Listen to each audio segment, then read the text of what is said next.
Our News is brought to you by Alive. Believe in best. Good evening, Bahamas. Coming up in our news tonight. Inagua residents describe life on the island as hundreds of migrants are held there before repatriation.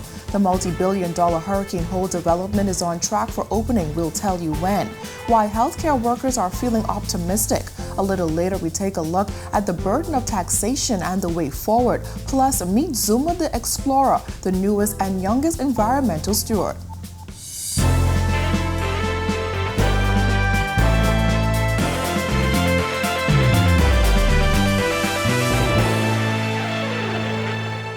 Welcome to our news, the weekend edition, and thanks for joining us. I'm Georgie O'Bain, topping news tonight. Even as hundreds of illegal Haitian migrants being held on Inagua were repatriated this week, some residents of the island say they're still concerned about the growing illegal immigration problem. Our Bethany McDermott reports. As repatriation exercises continue, Pastor Kenneth Major said he's still on the edge about the number of migrants being housed so close to home. While residents say government is doing all it can, it's not enough. We are on edge. We know that the nature, it could be of some of them, I guess, when they get comfortable and stuff like that. Some of them are running for their lives. And I know some of them don't really want to go back. But, as an island and even in the Bahamas, we only can take so much. Well, right now it's quite risky because we never have had this influx of Haitians before. But in the past, we learned to deal with the situation. The influx of Haitian migrants to Inagua began last week. On Friday, 500 of them returned to Haiti on board Bahamas Air flights. Major feels repatriation should have started sooner, but Novelet Turnquest doesn't think so. I think it could have, especially for the first set. But now just have just another 400 meeting with the first set, and you don't know what's going to happen in the next. What could happen before the day out. Mike Howell, Member of Parliament Basil Johnson, was among the delegation that traveled to Inagua Friday morning. That was his first time seeing the facilities where the Haitian nationals were being held. I don't see any need for any worries. They're orderly. I don't see or heard of any uproar or any mistreatment of the migrants. Now to make an assessment, but I've heard about some concerns, and with me being here, I'll be able to speak to that in more detail when I see what the facility is all about. Reporting for Our News, I'm Bethany McDermott. The multi-million-dollar Sterling Commons and Hurricane Hole Marina will open early next year. President of Sterling Advisory Services, Kalis Roll, says the first phase of the project cost more than $70 million, while the total cost of the project is about $250 million. He says the ground opening for the phase 1 will be happening sometime in January 2022. During the construction phase, we ran an average of about 150 people per day. And we anticipate Sterling alone would probably have about 70 people employed full-time on the site, as well as all of our retailers and 700 wines, the clinic that's going to be opening in this building, as well as the pharmacy, supermarket, as well as the 2 restaurants that will be on the site. In December 2020, Sterling Global Financial Chairman David Cosse said that the project had fallen behind by 1 month after the pandemic caused overruns. Deputy Prime Minister Chester Cooper toured the site on Friday. I was quite impressed with what I saw here today. The mixed-use buildings with retail and office as well as residential. I think will do a significant good, it'll be a good boost for this area. Paradise Island has been popular for many, many years, but I think this will breathe some new life into the product here in Paradise Island and Hurricane Hole. Sterling Commons will feature service and retail businesses on its first level, professional office space on the second level, and luxury 1 to 2 bedroom residences on the third floor. Yacht owners and residents will have access to the restaurants, a gourmet grocery store, day spa, and medical clinic, among other amenities. Sales are great. Sales are great. In fact, we are 92% lease on the retail and almost completely leased with the office, and we're completely sold out on the residential. So the first phase residential consists of 1 and 2 bedrooms, Marina View units, and it's 6 in each building, a total of 12, and we're completely sold out with those units. Shifting gears, following a meeting with the Prime Minister and Minister of Health, Consultant Physician Staff Association President Dr. Sabrika Pinder-Butler expressing optimism that some long-standing issues, including staffing and resources, will finally be addressed. As soon as things settle, which we know has been happening quickly as well because of all that's happening in country, that we will have follow-up meetings. Certainly our main concern has to do with managing COVID, the healthcare needs as it relates to resources in our healthcare institutions. We're still awaiting staff that were expected months ago. All of these things have to be addressed. Certainly the union had some outstanding matters that we've also hopeful that will be sorted out as well too. She says communication and engagement are also high on the list for the CPSA in order to improve the delivery of healthcare. So we would have made those recommendations and we await follow-up meetings. Certainly we had spoken a lot about communication and engagement at the level of the healthcare workers who are on the front lines. And we had gotten that commitment verbally from the Minister of Health as well as the Prime Minister. So we will hold fast to that and hold them accountable as well to that. And so we're hopeful that if those things happen, that we'll be able to provide the highest quality of healthcare that we can for all persons in country.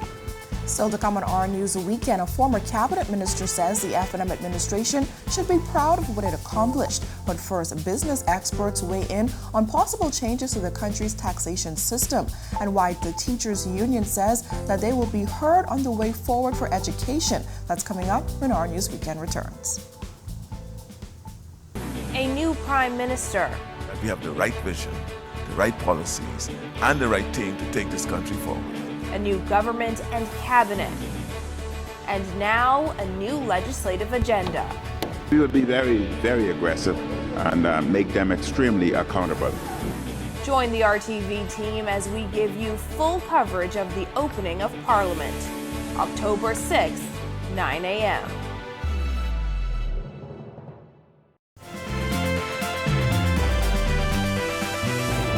You're watching our News Weekend. Thanks for staying with us. A top banker says Bahamians need to be prepared to pay for the things that they want the government to provide. Our Jared Higgs explains. Fidelity Bank CEO Gowan Bowe says there are 3 key elements when it comes to tax reform in the Bahamas. Tax in the Bahamas is a taboo word, but the Bahamas actually collects less than 20% of its gross domestic product. Value-added tax brings in the lion's share of the country's revenue compared to other taxes. Bowe says if we are going to fix the tax system in the country, one of the things that has to happen is that the system must be more fair. To make the burden of taxes equitable, so you are paying based on your ability to pay, not just on consumption. Critics of VAT have long said it is a regressive tax that is more of a burden on poorer Bahamians. As persons with very different earning capacities as an individual will consume very similar amounts, and so the person earning less certainly bears a much larger burden of tax because they spend more of their earnings. Bowe says any tax reform has to be balanced with the need to protect the financial services industry, even though that sector has been greatly reduced over the years due to sanctions from groups like the European Union. We need to be competitive. So if financial services is to survive, we can't continue to be on blacklists, and we are there simply because we are deemed to be a tax haven and have harmful tax practices. And we can argue that it's unfair, but the reality is when you go to play on someone else's basketball court, you play by their rules. And so the Bahamas wants to play in Europe. The Bahamas wants to play in the OECD countries. So we can't cry about their rules. If we don't like their rules, we don't play there. The last 2 governments in power have both raised taxes, with the Christie administration introducing VAT at 7.5%, and the Minnis administration increasing the rate to 12%. Prime Minister Philip Davis has promised to decrease VAT to 10%. Reporting for Our News Weekend, I'm Jared Higgs. The Minnis administration should be proud of its accomplishments while in office, according to former National Security Minister Marvin Dames. Dames appeared on our TV show On the Record with host Jerome Sawyer this week, where he was asked if he believed that over-promising led to the F&M's defeat. This was his response. When we came into office, this Hubert Minnis-led administration, we met an economy that was in the dumpsters after going through at least four downgrades. We had negative growth, all right?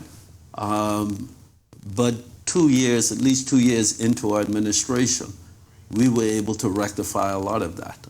In fact, Dames says that the Minnis administration met many of the goals outlined on the campaign trail ahead of the 2017 general election. We brought growth back to the positive level, all right?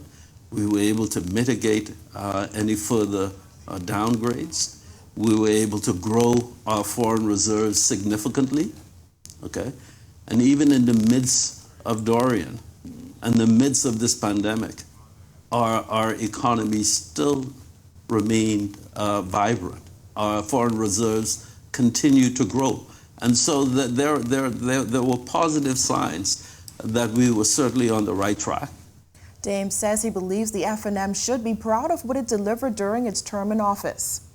We had Dorian, and we knew the impact of that on our economy, on our islands, on our people, and still the impact of that today.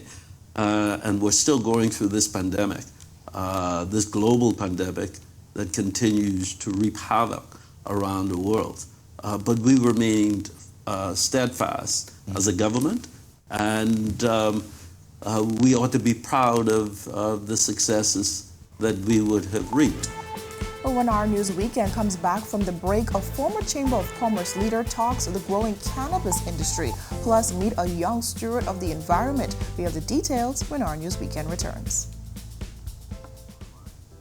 A new prime minister. That we have the right vision, the right policies, and the right team to take this country forward. A new government and cabinet. And now a new legislative agenda. We would be very, very aggressive and make them extremely accountable. Join the RTV team as we give you full coverage of the opening of Parliament, October 6th, 9 a.m.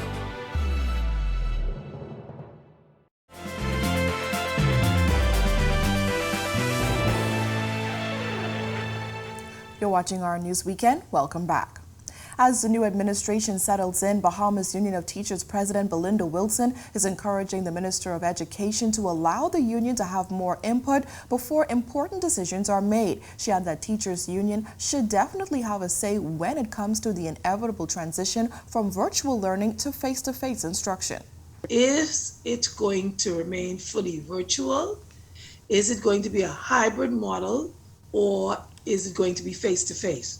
Whichever one or combination of those models is going to be used, definitely I need to know what is the plan. How do we open? How do we open safely and ensure that all of the students, the 48,000 students throughout the Bahamas, from Grand Bahama to Inagua, how do we ensure that they get access to education? And we're talking about quality. Education Minister Glenys Hannah Martin said that the ministry is currently getting advice from health officials to see which method of instruction works for schools on various islands. Wilson says whatever decision is made, there needs to be better communication between the union and the ministry rather than stakeholders finding out through the media. Communication is going to be very important because the communication has been very lax, especially over the last year. But the communication with the Director of Education is non-existent. So if the minister and her new team is going to be successful, then there has to be, from the Director's chair and from the Department of Education, there has to be ongoing collaboration, communication, and serious consultation, not just meeting to say, oh, we met, and the recommendations that we give are ignored or not even considered. A medical cannabis industry could be vibrant, according to former CEO of the Bahamas Chamber of Commerce and Employers Confederation, Edison Sumner. However, Sumner says based on his research on cannabis companies in the United States and Canada, the industry here could be limited and it should not be the sole focus right now. So I think that there is a possibility for that industry to be established and to become a vibrant industry, but I think it's going to have very limited impact on the economy, right? It's not going to be a panacea. I don't think it's going to be something that we can abandon everything else because now marijuana is in the market. It's going to save the economy. That's not going to happen. The Minnis administration drafted medical marijuana legislation. However, it did not make it to Parliament before the administration was voted out of office. The Davis administration has promised to make moves on legalizing cannabis. Sumner was clear that he personally doesn't support recreational side of the industry, but he says he's all for the medicinal use. He says there are other industries worth investing as well. Several decades ago, I know that we were very involved in the timber industry, the timber mining industry, islands like Andros, Abaco, and Grand Bahama. I think that that's an industry that can be rebirthed because there's always a need for timber. There's always going to be building and construction going on. I have the privilege currently of consulting for a company who's going to be producing other building materials and plumbing materials. And I think that's the way that we ought to be considering how we're going to be expanding the economy. Well, still to come in our news, Atlantis names a new executive at the Paradise Island Resort. Stay with us and find out. A new prime minister. That we have the right vision, the right policies, and the right team to take this country forward. A new government and cabinet. And now a new legislative agenda. We will be very, very aggressive and make them extremely accountable. Join the RTV team as we give you full coverage of the opening of Parliament, October 6th, 9 a.m.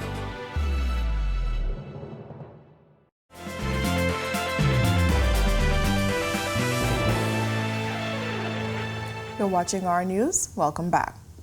Atlantis has appointed a new Senior Vice President of Government Affairs and Special Projects. Vaughn Roberts, a finance and hospitality expert, will take up the role, leading Atlantis's government affairs initiatives at the strategic and operational level, as well as leading special projects. Atlantis President and Managing Director Audrey Oswell says that the resort is thrilled to welcome Vaughn, and his depth of knowledge and strong financial and hospitality background will support Atlantis as the business develops new strategies to maneuver through this current business climate. Most recently, Roberts served as the Senior Vice President of Finance, Administration, and Capital Projects with Ocean Reef Club, Inc. in Key Largo, Florida. He has also worked at Bahar Mar and on the Downtown Nassau Partnership to revitalize downtown Nassau.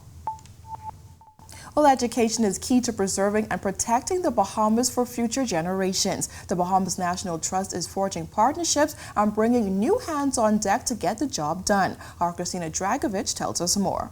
Hey friends, I'm Zuma, an explorer. Adventure time! Zuma is our brainchild. Deriving from the island of Exuma, Zuma exemplifies a Bahamian childhood, colored with curiosity and a passion for protecting our natural resources. Bahamas National Trust Education Officer Jonisha Cartwright introduces Zuma the Explorer, a young Bahamian adventurer who brings issues of climate change, stewardship, and the environment to Bahamian kids ages 5 through 12. It's part of the BNT's mission to partner with the Bahamas Ministry of Education to equip young Bahamians with the tools they need to understand and protect the environment. We see ourselves as an education partner. We see ourselves as the minister's environmental education arm. Carrie says the BNT recognized the need to find new ways to engage young people, and Zuma the Explorer was the perfect partner. What better way to engage these young people, create these new environmental stewards, these new advocates, than to engage them in a way that they can relate to, a character they can see themselves in, and it will encourage them to embark upon the environmental journey with Zuma. The 12-episode series was created in partnership with the Sandals Foundation, a longtime partner of the BNT on conservation efforts. The animated series serves as just one part of the strategic education toolkit being developed for the island's very first environmental science curriculum for primary school education. We at the Sandals Foundation are beyond honored to be partners with the team at the Bahamas National Trust, who have worked very hard to make this possible. You can find Zuma the Explorer on the BNT's website and on YouTube. BNT says it is already in talks to produce Season 2 of the Eco Conservation series. Reporting for our news, I'm Christina Dragovich. Well, thank you so much for joining us for our news tonight. On behalf of the entire team, I'm Georgie O'Bain, and we'll see you right back here tomorrow night. Have a beautiful evening, Bahamas.